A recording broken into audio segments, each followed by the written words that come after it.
बारिश में गरीब की झोपड़ी। बाहर तो बहुत तेज बारिश हो रही है। अब मैं मजदूरी कैसे करने जाऊंगा? बाबा, आप रुक जाइए। मौसम बहुत ज़्यादा खराब है। मुझे तो समझ नहीं आ रहा। ये दिन पर दिन मौसम खराब होता जा रहा है। अगर ऐसे ही चलता रहा तो मजदूरी नहीं कर पाऊंगा और घर में खाने को एक दाना तक नहीं आ पाएगा।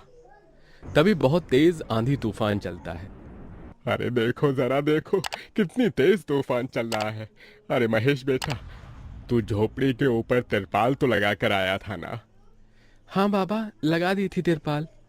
और उसके ऊपर तूने ईंटें रखी थी या नहीं? बाबा, ईंट रखना तो मैं भूल गया। महेश के इतना कहते ही झोपड़ी के अंदर बारिश की वजह से पानी टपकना शुरू हो जाता है। हे भगवान महेश, तूने ये क्या किया? तुझे मैंने कहा था बारिश और तूफान तेज है, तुझे ईंटें रख देनी चाहिए थी। मुझे लग रहा है कि तिरपाल उड़ गई। चल चल मेरे साथ चल। अब तुझे मेरे साथ भीगते हुए मेहनत करनी होगी, नहीं तो पूरे घर में पानी ही पानी भर जाएगा। देवेश इतना बोल ही रहा था कि घर के अंदर वाकई छत से पानी टपकने लगा। हाँ पिताजी, आप सही कह रहे हो, चलो चलते हैं जल्दी से। दोनों बाप बेटा बारिश में बाहर निकलते हैं और झोपड़ी की छत पर तिरपाल को सही से लगाना शुरू कर देते हैं। अरे बेटा, ईंट को अच्छे से रखना, कहीं ईंट गिर न जाए। ठीक है पिताजी, सही सही रखूंगा। महेश इतना कहकर अच्छे से ईंट से तिरपाल को दबाने लगता है, जिससे छत ढक जाती है और झोपड़ी में पानी टपकना बंद हो जाता है।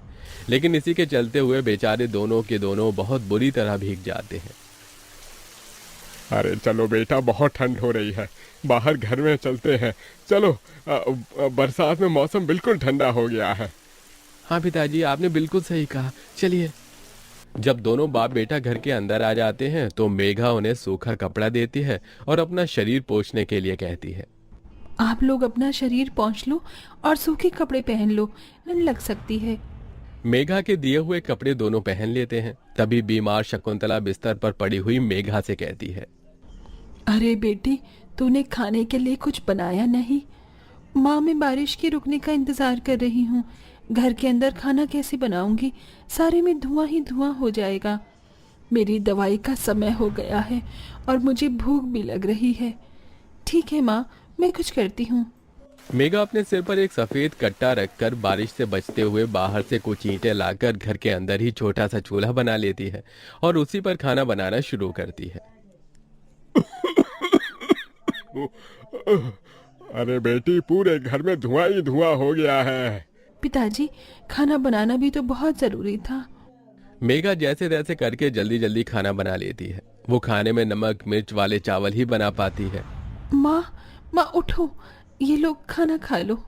शकुंतला मेघा के हाथों से खाना खाती है। शकुंतला के पूरे शरीर को पैरालाइज हुआ था, जिसके कारण ना तो वो हिल सकती थी और ना ही वो उठ सकती थी। मेरी प्यारी बेटी, इतनी कम उम्र में तेरे ऊपर कितनी जिम्मेदारी आ गई। हम गरीबों का कुछ नहीं हो सकता है। इस गरीब झोपड़ी के अंदर हम कैसे कैसे दिन देखते हैं। कोई बात नहीं माँ, बच्चे समय के अनुसार बड़े होते हैं, लेकिन मैं समय से पहले बड़ी हो गई हूँ। आपको तो खुश होना चाहिए। मैं तो इस कदर लाचार हो गई हूँ कि तेरे सर पर हाथ रखकर तुझे आशीर्वाद भी नहीं दे सकती बेटा। शकुंतला की आंखों से आंसू निकल रहे थे। मेघा उसके आंसू पोंछकर अपनी मां को हौसला देती है, जिसके बाद वो अपने भाई और पिता के साथ बैठकर खाना खाती है। बारिश होती ही रहती है, लेकिन बारिश रुकने का नाम ही नहीं लेती। खाना खाकर वो सभी सो जाते हैं। आधी रात के समय जिस तरफ शकुंतला का बिस्तर होता है, वहां पर पानी टपकना शुरू हो जाता है। अरे ये क्या, पानी टपक रहा है।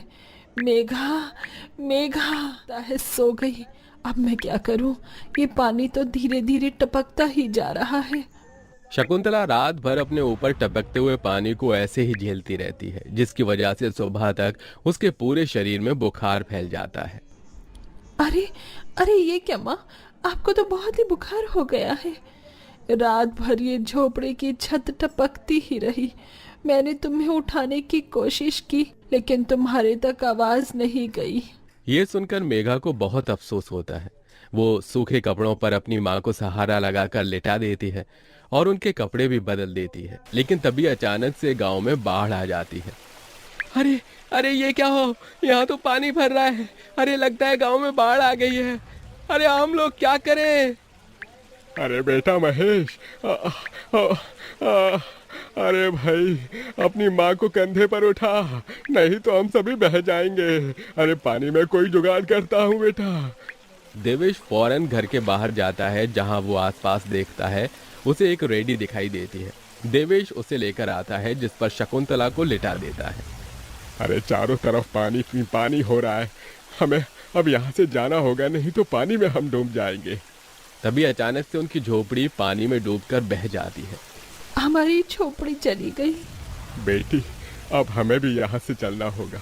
तुम्हारी माँ को यहाँ से किसी ऊंचे स्तर पर लेकर जाना होगा।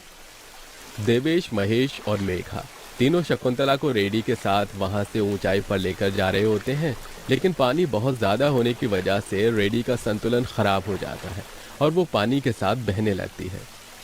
पिताजी, पिताजी, माँ रेडी के साथ पानी में बहते हुए जा रही हैं। हे भगवान, अब हम लोग क्या करें। अरे हम लोग भी डूब रहे हैं, कोई सहारा मिलेगा तो हम यहाँ से बाहर निकल पाएंगे, नहीं तो पता नहीं आज क्या होगा।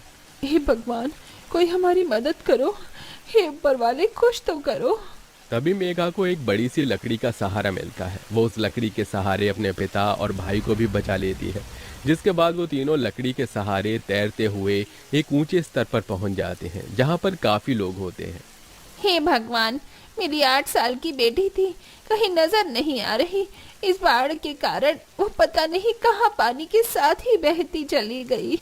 वहां सभी अपने परिवार को लेकर दुख में थे और यहाँ मेघा, देवेश, महेश तीनों शकुंतला के लिए फूट फूट कर रोने लगे थे। मेरी माँ पता नहीं कहाँ चली गई, पता नहीं किस हाल में होगी वो। क्या वो अभी जिंदा होंगी या नहीं? तुम ये कैसी बातें कर रही हो? हौसला रखो, सब कुछ ठीक हो जाएगा। माँ वापस आएंगी। ये देखो, सरकारी लोग मदद कर रहे हैं, बिछड़े हुए परिवार के सदस्यों को ढूंढ कर ला रहे हैं। महेश, मेघा और देवेश तीनों शकुंतला की राह देखते ही रह जाते हैं, लेकिन सरकारी आदमियों को भी शकुंतला की न तो लाश मिलती है और न ही उसका कोई अता पता, जिसके कारण अब उन्हें यही लगता है कि शकुंतला दुनिया में नहीं रही। इतनी बारिश हो रही है, माँ का तो कुछ पता नहीं। अब हमें हमारे लिए कुछ करना होगा। तुम सही कह रही हो बेटी, अब हमें कुछ न कुछ तो करना ही होगा।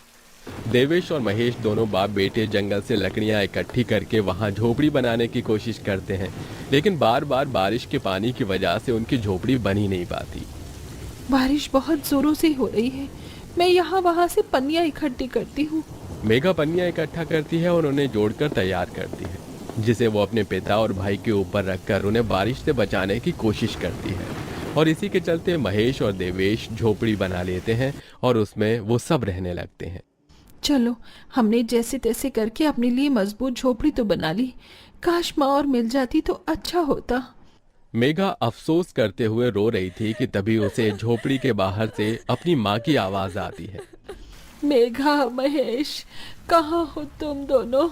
मेरे बच्चों, कहाँ हो तुम दोनों? मेघा, ये तो माँ की आवाज है।